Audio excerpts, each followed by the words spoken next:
Alright, first off, there's things in the Bible that you are taught to intentionally ignore, right? So that's the first problem, right? The New Strong's Dictionary, complete with Bible words, explains this, right? Alright. It has to do with the breast area of Christ, right? In one passage, right, he's described as having female breasts, right? Now, before the cross, when he was fully dressed, right, he's described as being clothed, right? Though he takes off his outer garment, he's not nude, right?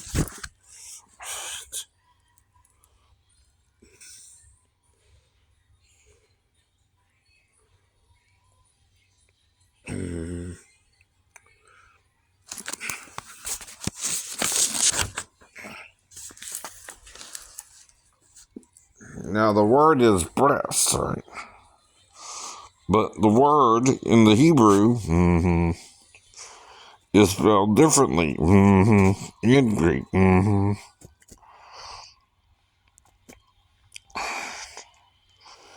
Now, there's certain words associated with it, right? Chadi is one of them, and Chada, right? Now, it's either AH or EH, right? Now, with the male, I would understand he's an E because, of course, he's got the masculine chest, right? But with the female, you can also use it as an A, right? Depending on, right, the age of the person, right? For instance, up till puberty, women and little girls and little boys have the same type of chest, right? Until they hit puberty, right? Then they develop shad or shadim, right? Female breasts, right?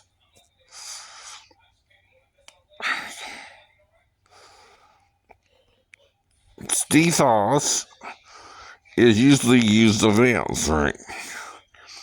Area of the bosom, chest, right?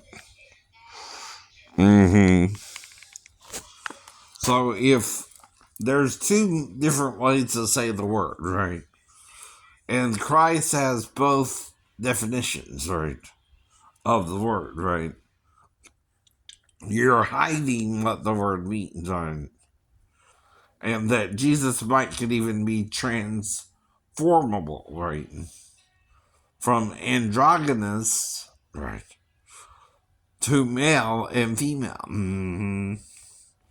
It might be in three or a trinity of forms, right? Now, there is a trinity of forms God can be in: androgynous, male, and female.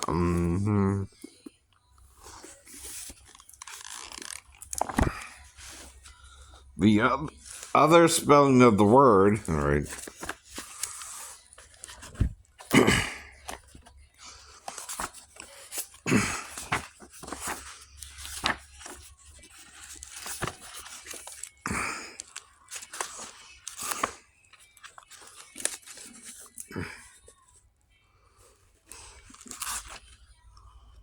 there's Miley again. I like this song, dude. He's a good artist, right? I like her music. But most artists put out good stuff, right? I don't deny that, right?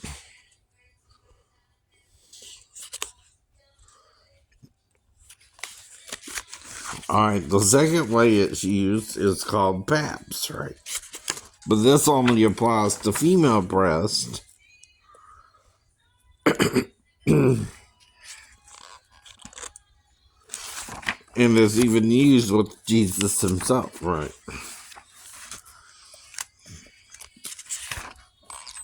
John is the only disciple, by the way,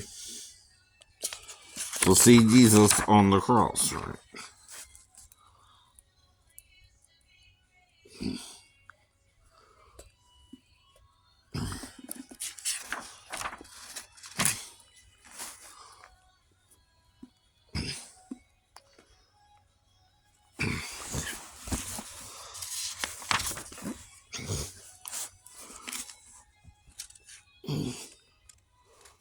Mm-hmm. There it is. And the same Greek word used is used twice. Once in Luke, right?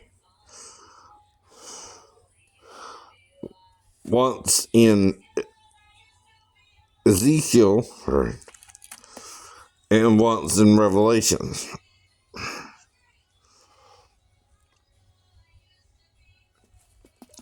And it's mastos and it's female breasts, right? This clearly shows you that, right? The female breast chest area, right? So you've been in denial because men have changed what John wrote.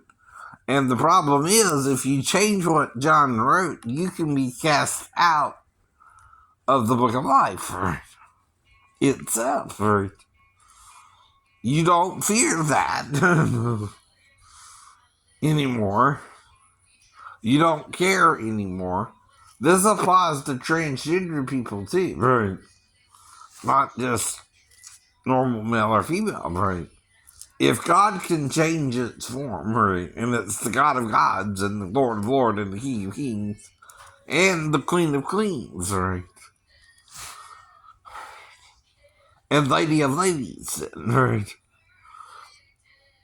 it's the head of all, it's the head of all, right? It's the first form of every form that's in the earth, right? Even androgynous in form, right? So if it's androgynous, male and female, it's the head of all forms, right? All three.